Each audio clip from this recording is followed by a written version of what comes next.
Oh my god. Holy bejesus. I literally feel like I could write a whole book. Oh wait, I did. Guys, I'm actually so excited for this video because this is something that I am so passionate about, because I feel like I went through this transition at a very early age where I woke up from being asleep, letting the external reality dictate how I felt, how I lived my life, always living the same path every single day, never actually feeling like I'm making any change in my life. Months would go by and instead of making progress, I would actually decline into where I didn't want to be. It's like every month, my weight constantly was going up, my skin kept breaking out even more, drama was happening left and right, I got fired from one of my jobs, and yeah, it was a lot of interesting periods at that time. And truth be told, when I came into manifestation, I actually felt like for the first time in my life, I was awake. I felt like I had power over my reality. I felt like I could actually create my future. And it was the craziest feeling that I have ever had in my life, because coming from someone that just felt like they were so deep in the gutter and had no direction, no purpose, no way of being that actually felt intentional, actually felt like I was doing anything productive with my life, into where I am at now is genuinely just crazy. So yeah, that's what we're here to talk about today in this video, guys. So let's get it, if you don't mind me starting. Welcome back, everyone. My name is Zach. I try to make videos all about personal development, focused on the topic of manifestation, using the law of assumption, a little bit of psychology, and hopefully a lot of spiritualism. I don't know where I was going with that. And yeah, guys, I hope that you enjoyed this video. So let's begin. Number one is, in order to wake up and actually start living your damn life, where you feel like you're making progress every day, where you feel like you're in control, and where you feel like your goals are actually achievable and attainable, instead of just little thoughts that are in the corner of your room on your vision board that don't actually ever go anywhere. We need to understand that mind and reality are directly intertwined. There was this theory in quantum physics that I'm obsessed with, and every time I used to bring this up to my high school friends, they're always like, shut the fuck up. Because I was over there being like 17 years old, being like, guys, quantum physics says that, whatever. But it's true, so who cares? There is a theory called the observer effect. In this theory, basically states that whatever you focus your attention on, particles will begin to form and gather in that specific area. Basically, they kind of had all these particles underneath a microscope, and when they looked away, they realized that the particles would basically dissipate and would separate from each other, kind of gather in other places, do whatever. But then when the scientists then focused back onto those particles, they all tended to gather in a specific area. So when the scientist wasn't looking at the particles, they were doing their own thing, living their own lives, doing whatever the hell they wanted to. But yeah, when the scientists started to focus on the particles, he actually started to realize that they would gather wherever his attention was going. As he kind of moved around, he realized that there was always particles there, but yet on the recording, the particles were specifically following exactly where his attention was going. This relates to manifestation wholeheartedly.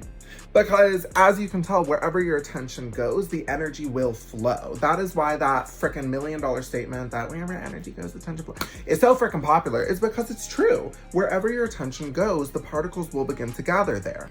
Now, with that being said, we have around 70,000 thoughts per day. It's like somewhere between 60,000 and 70,000, whatever. Research shows that literally around 95% of these thoughts are repeats from days before, from days prior, from whatever the hell you want to say it is. Meaning that we are literally creatures of habit. The thoughts that you had yesterday are most likely going to be around the same realm of the thoughts that you are going to be having today.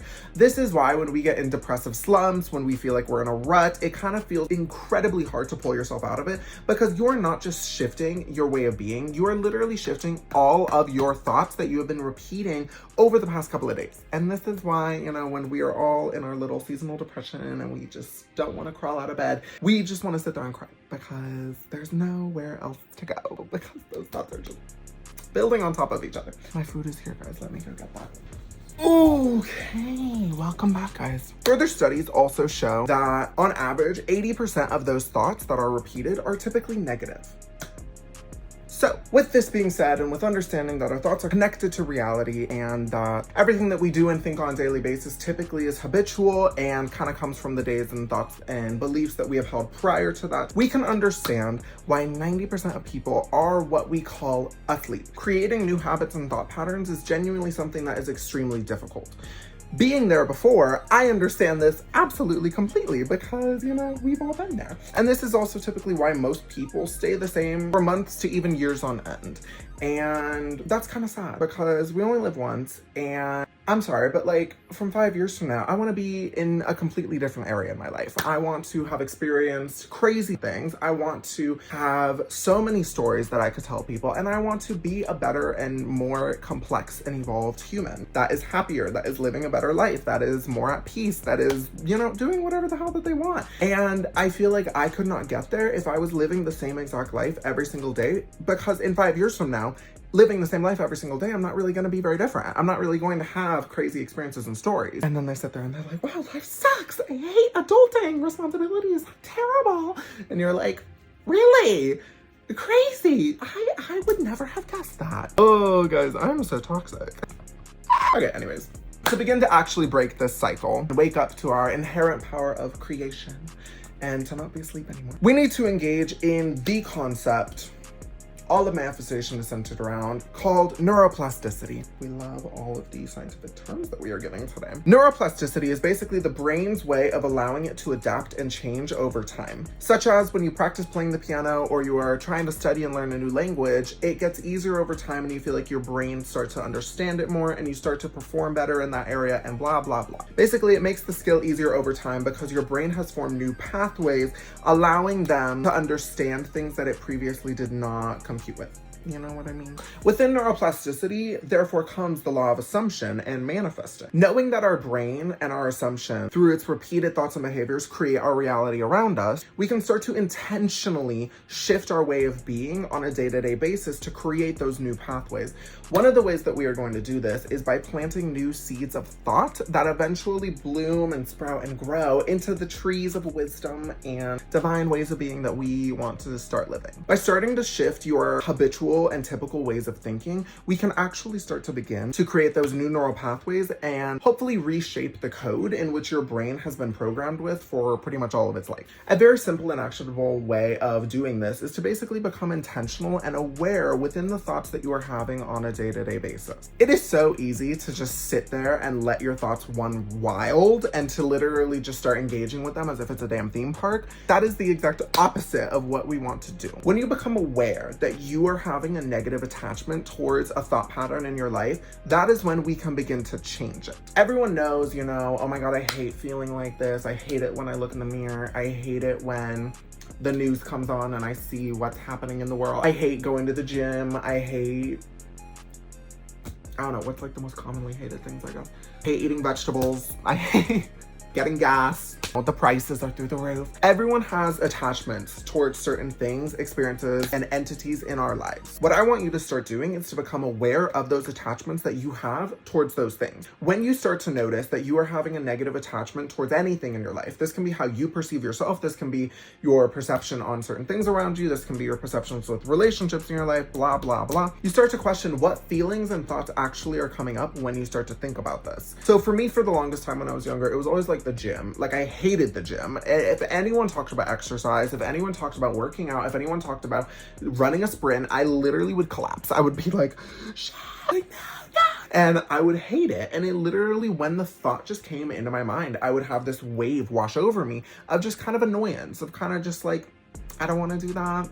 That sounds miserable. I feel like I'm going to be in pain. I'm going to want to kill myself. And I would honestly either let it consume me or I would just flat out avoid the thought and avoid thinking about it at all costs. When you notice a negative attachment towards anything in your life, whether it is your ability to make friends, or it is having a healthy sleep routine, it is even certain aspects of your character, I want you to take a moment and pause.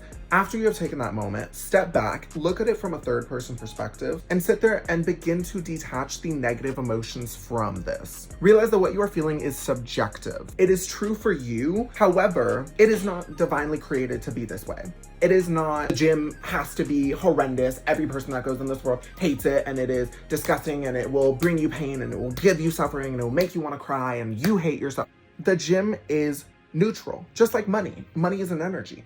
Money has no direct connotation to anything. Some people in this world believe money is evil. Some people believe money is freedom. Some people believe that money is hard to make. Some people believe money comes to them naturally. Money is an energy. So is every single other attachment that you have in your entire life. And you sit there and you begin to detach the negative emotions from it. You let it be ambiguous and you let it sit there on this plane where it is neither good nor bad. And having that foundation allows you to build up the building blocks to decide where you want it to be from now on. When I did this with the gym and I sat there and I was like, you know what? I was like, the gym is not bad. The gym is just the gym. I was like, everyone has different perspectives with it. It can be whatever I decide it to be. I sat there and I started to think, okay, well, I want to view the gym positively. I want to enjoy going to the gym because enjoying going to the gym means I get my dream body, I have fun, I socialize, I live my life, I get out of my house, whatever. So I sat there and I was like, okay, what's a way that I can make the gym a little bit better in the physical world, external reality? And I was like, okay, well, maybe I can blast my favorite music. Maybe I can have a cute little drink on the way there that makes me energized and feel great about myself. Maybe I can find certain routines that I enjoy more than the other ones. And then I started to kind of view it as like, okay, maybe this can be kind of fun. I still had the negative connotations for it because obviously I was human and that was literally what I've told myself my entire life. But I sat there and I was like, okay, we're going to try to start to change my perspective on this. And so I removed and I detached the negative story that I have always been telling myself about the gym my entire life. And I started to reprogram it with positive beliefs and affirmations and even actionable steps in the real world, as I just gave you guys, that allowed me to start to like the gym a little bit better, allowed me to start to actually enjoy going. Eventually, the more that I did this, the more I actually began to fall in love with the concept of the gym. So much so that now I'm literally at the point of addiction. And if I literally do not go more than like 5-6 times a week, I don't want to live. Just kidding. No, that's not true, guys. I hate rest days is what we're going to say. So within the practice of detaching the negative assumptions and the story that you have been telling about whatever it is that you want in your life, you begin to detach, you place it on this ambiguous playing field, and then you begin to code and reprogram it into something that is actually what you want it to be like. How do you want to feel when you go to the gym? What is it that you want to think when you go there? What is it that you desire on your way there? Realize that the only reason that you are thinking a certain thought, whether it's positive or negative about anything in your life, is because that is the story that you have told yourself about it, so much so to the point where it became habitual, to the point where it was comfortable, to the point where now you just have lived your entire life like that and you just can't even see otherwise. This is why there are very many headstrong, very people in this life that struggle with change.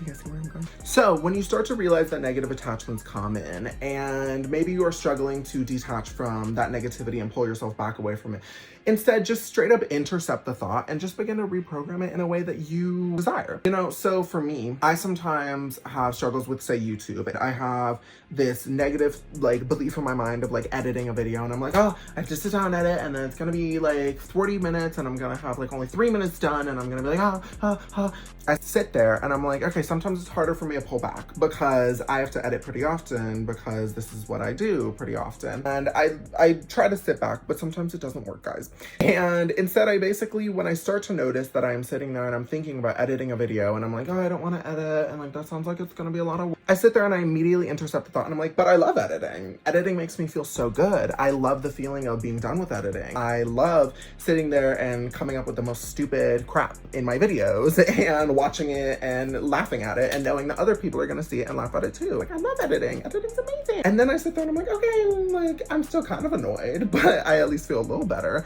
I at least feel like that thought is being programmed in my mind to the point where it's going to be more natural for me to believe that. And then it therefore eventually gets to the point where now you will still sometimes have these negative thoughts. You'll still have these doubts. There will be days that you're tired and you're like, I really just don't want to do that. But yet the positive beliefs, just like the negative habits that you have formed, have built up so much to the point where you feel like it is easy for you to want to do these things now because of what you have told yourself, because of the things that you have believed. This literally, I'm obsessed with this entire concept, guys, because it literally can go for anything. You can reprogram your mind with anything in the entire world. If you hate vegetables, you can reprogram yourself to love vegetables. If you believe that you are balding and your hair is literally falling out and you hate your hair so much, you can literally convince yourself and reprogram these cells within your body to stop you from balding, to literally create new hair follicles and to literally start to grow it out. You can literally change anything. It is limitless. It is infinite. And this power is literally within you guys to use. That is why I'm saying wake the hell up. Wake up to this power because it's the craziest, coolest thing I've ever seen in my life. So Next time that you are noticing that you have any negative attachment towards anything, you are noticing that it is getting really difficult for you to manifest something, it is really difficult for you to keep up with a habit, it is really difficult for you to sit down and have the discipline to do something, change the narrative, change the story of it. Believe that you can change that, and therefore you will. Therefore you can, and therefore it will inevitably change, and you will get where you want to go. I think that that's the end of this video. Do I have anything else in my notes? I basically just wrote that over time, the old patterns will eventually weaken, and basically your new way of thinking will become the default. It will reprogram your mind, reprogram your subconscious to basically start to manifest these things for you on autopilot. You don't even really have to do that much work anymore. This is also why for some people it is so easy to do certain things, while for others it's like the hardest thing on this planet. And you sit there and you're like, how did you do that? How do you have 2 YouTube channels, a full-time job, you're at school, you have an amazing skincare routine, you create videos and content every day, you work on a game, you code, you've written a book, you draw all the time, you have a social life, you have a boyfriend, and you still keep up with your daily habits and routine? Oh my God, guys, who am I talking about? Guys, I don't know. How do I do it? Rewatch this video and you'll figure it. All right, guys, I hope that you have an amazing day, and I really hope that you guys like this video. I hope that you found it educational. If you did not, I at least hope you found it entertaining. I love you so much, guys, and I will see you on the next video. If you have any suggestions or things you'd like me to rant about, please leave them in the comments below. And yeah, I hope that you guys enjoyed this. I hope you have a beautiful day and an amazing life, and I will see y'all in the next one. Have a great one, guys. Bye.